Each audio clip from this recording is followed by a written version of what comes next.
Prelims विशेष की श्रृंखला को आगे बढ़ाते हुए आज के विषयों पर संक्षिप्त में चर्चा करते हैं। ये सभी विषय यूपीएससी और सभी स्टेट पीसीएस के लिए अति महत्वपूर्ण है। पहला विषय कोणार्क सूर्य मंदिर से संबंधित है। नवीन और नवीकरणीय ऊर्जा मंत्रालय ने कोणार्क शहर और कोणार्क सूर्य मंदिर को पूर्ण रूप से सोलराइज करने की योजना शुरू की है। चलिए देखते हैं कि इससे संबंधित मुख्य तथ्य क्या हैं। कोणार्क शहर में ऐतिहासिक सूर्य मंदिर को विकसित करने के लिए यह योजना शुरू की गई है।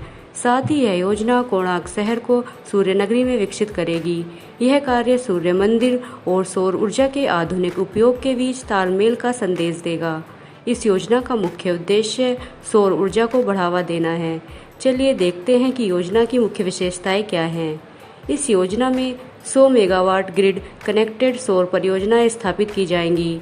यह बैटरी भंडारण के साथ सौर पेयजल कियोस्क, सोलर ट्री और ऑफ ग्रिड सौर ऊर्जा संयंत्रों जैसे अनुप्रयोगों को भी अनावृत करेगा।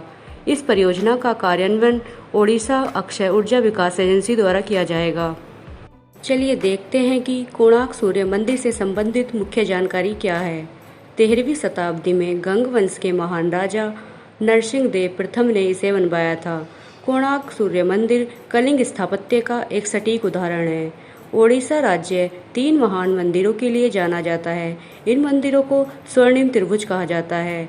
इस त्रिभुज के अंदर आने वाले 2 अन्य मंदिर पुरी का जगन्नाथ मंदिर और भुवनेश्वर का लिंगराज मंदिर है। कोणार्क मंदिर का रंग काला है, अतः इसे ब्लैक पगोड़ा भी कहते हैं।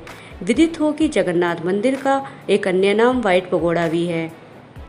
यह मंदिर 1984 में अपने महान स्थापत्य, सूक्ष्म कलाकृति एवं प्रचुर मूर्ति शिल्पों के लिए यूनेस्को के द्वारा विश्व धरोहर स्थल की सूची में सम्मिलित किया गया था।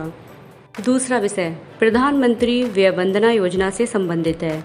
देश के वरिष्ठ नागरिकों की सामाजिक सुरक्षा से जुड़ी प्रधानमंत्री व्यय वंदना योजना को लेकर मोदी सरकार ने एक बड़ा फैसला किया है। सरकार ने इस योजना की अवधि बढ़ा दी है और इसमें निवेश पर मिलने वाली ब्याज दर में कटौती कर दी है। चलिए देखते हैं कि इसमें क्या क्या मुख्य संशोधन किए गए। वरिष्ठ नागरिकों के कल्याण और वृद्धावस्था आय की सुरक्षा से जुड़ी प्रधानमंत्री व्यय वंदना योजना की अवधि अगले 3 साल के लिए बढ़ा दी गई है। अब यह योजना 31 मार्च 2023 तक जारी रहेगी। प्रधानमंत्री व्यय वंदना योजना के अंतर्गत प्रति माह 1000 रुपये की न्यूनतम पेंशन धनराशि प्राप्त करने के लिए 1,62,162 रुपये तक के न्यूनतम निवेश को संशोधित किया गया है। इसमें मिलने वाली वार्षिक प्रतिफल की दर 8% से घटाकर 7.4% कर दी है। चलिए देखते हैं कि प्रधानमंत्री व्यय वंदना योजना क्या है।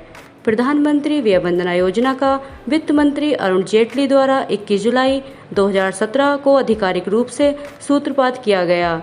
इस योजना से 60 वर्ष और उससे अधिक उम्र के नागरिक लाभान्वित होंगे। तीसरा विषय प्रधानमंत्री मत्स्य संपदा योजना। केंद्रीय मंत्रिमंडल ने प्रधानमंत्री मत्स्य संपदा योजना के कार्यान्वयन के लिए अपनी स्वीकृति दे दी है। चलिए देखते हैं कि प्रधानमंत्री मत्स्य संपदा योजना की प्रमुख विशेषताएं क्या हैं। प्रधानमंत्री मत्स्य संपदा योजना भारत में मत्स्य पालन क्षेत्र के सतत विकास के माध्यम से नीली क्रांति लाने के लिए बनाई गई है। इसके 2 अवयव हैं, केंद्रीय क्षेत्र योजना और केंद्र प्रायोजित योजना। यह योजना वित्त वर्ष 2020-21 से वित्त वर्ष 2024-25 तक 5 वर्षों की अवधि के दौरान लागू की जाएगी। इस योजना का नोडल मंत्रालय मत्स्य पालन, पशुपालन एवं डेयरी मंत्रालय है। चलिए देखते हैं कि यह किस प्रकार कार्यान्वित होगी।